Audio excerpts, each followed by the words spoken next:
You are bored right now, maybe not this exact second, but today, at some point you felt it. That hollow, restless ache with no name and no obvious cause. You picked up your phone, you opened an app you already checked twice, you put it down, you picked it up again. And somewhere in that loop, without realizing it, you did exactly what your ancestors did 50,000 years ago when the same feeling hit them. The difference is what they built because of it. Boredom is not a modern problem. It is not caused by screens or suburbs or the collapse of attention spans. It is one of the oldest feelings a human brain can produce. And according to a growing body of research, it may be the single most underestimated driver of civilization itself. Not ambition, not fear, not love, boredom, the feeling you have been taught to avoid, medicate, and scroll away, may be the reason humanity exists the way it does. To understand why, you have to go back further than you think. Picture a savanna. Not the cinematic kind with golden light and sweeping camera angles. The real kind. Flat, hot, quiet for hours. Your ancestor sits near a cluster of trees. The hunt ended 2 hours ago. The fire is low. There is nothing threatening nearby. Nothing to solve, nothing to chase. The body is safe. The brain, however, is not okay with this. This is where it starts. Psychologist Sandi Mann at the University of Central Lancashire has spent over 2 decades studying boredom, and her conclusion is counterintuitive. Boredom, she argues, is not the absence of stimulation. It is the brain signaling that the current situation is not worth the energy of full attention, while simultaneously demanding that you find something that is. It is a push, a biological nudge. Your nervous system telling you, this is not enough. Go find something better. For most of human history, that nudge led somewhere specific. It led to experimentation. Researchers studying prehistoric tool development have noticed something strange about the timeline of innovation. Progress does not happen in a smooth, upward curve. It happens in bursts, long plateaus of nothing, and then sudden leaps. A new technique, a new material, a completely unexpected use for an old object. Anthropologist April Nowell at the University of Victoria has studied cognitive evolution in early humans, and her work points to something the data keeps suggesting. The leaps almost always happen in periods of environmental stability, not crisis, stability, calm, the exact conditions that breed boredom. When survival was not immediately at stake, the brain had nowhere useful to go, so it wandered. And wandering brains, it turns out, invent things. Think about that for a second. The hand axe, the bone needle, the earliest known musical instruments, flutes carved from vulture bone over 40,000 years ago, discovered in caves in southern Germany. None of these were solutions to emergencies. They were solutions to the problem of having nothing else to do. Your brain has a system for exactly this. Neuroscientists call it the default mode network. It activates not when you are focused on a task, but when your mind is unoccupied, when you stare out a window, when you sit in a waiting room, when you are, in the plainest sense, bored.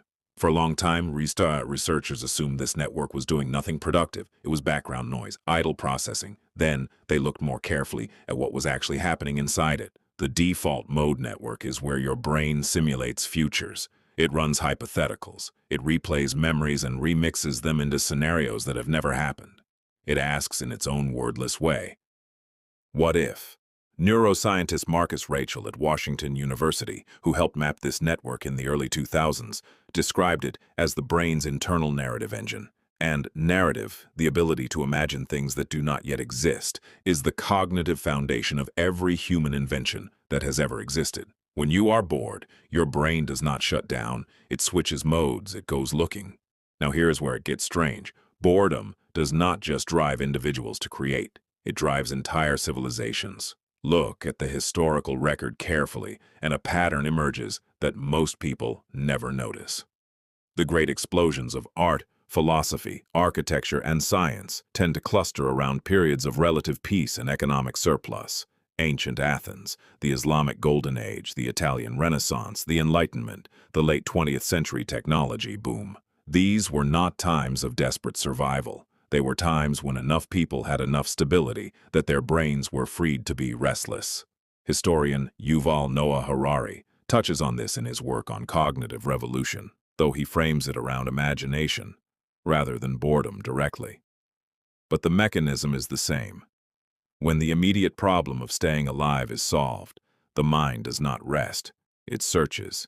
It builds problems to solve where none existed before. It imagines a painting on a cave wall that no one asked for. It wonders what would happen if you mix two plants together. It asks why the stars move the way they do. Every question civilization has ever asked began with a brain that had run out of easier things to think about. But here's the part they do not tell you. Boredom has a dark side too, and it is not the one you expect. Psychologist John Eastwood at York University runs what he calls a boredom lab, one of the few in the world dedicated entirely to studying this feeling. His research shows that boredom exists on a spectrum. On one end, what he calls approach boredom, where the restlessness pushes you outward, toward exploration, creativity, risk-taking in the generative sense. On the other end, avoidance boredom, where the discomfort collapses inward, toward aggression, impulsivity, and self-destruction. The same feeling that built the Sistine Chapel also drove men to unnecessary wars. The same restlessness that produced Shakespeare also produced bar fights and riots and the burning of libraries. Boredom without direction is not neutral, it is combustible, and this changes how you have to think about the modern moment. You live in the most entertained era in human history. Content is infinite. Stimulation is available at every waking second. By almost every metric, you should never be bored. And yet surveys consistently show that rates of reported boredom have not declined.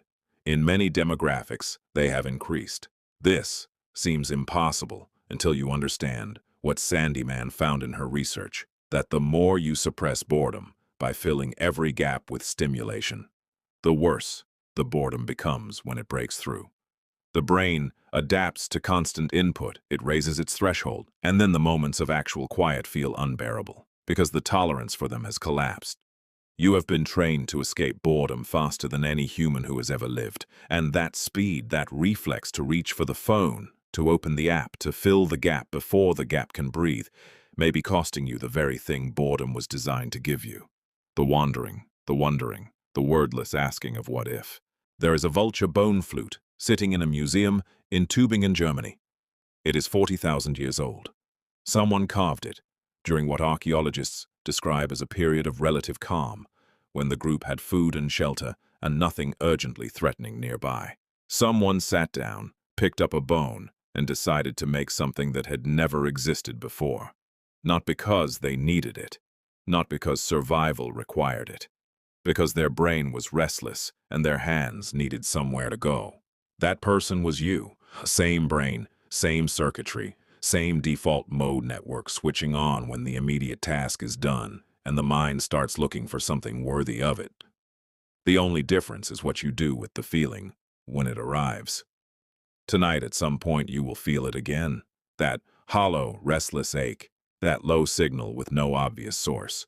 And for just a moment before you reach for the reflex, before you fill the gap with the first thing available, consider what the last person who sat with this feeling long enough actually built. Boredom is not the enemy of a meaningful life. It may be the engine of one.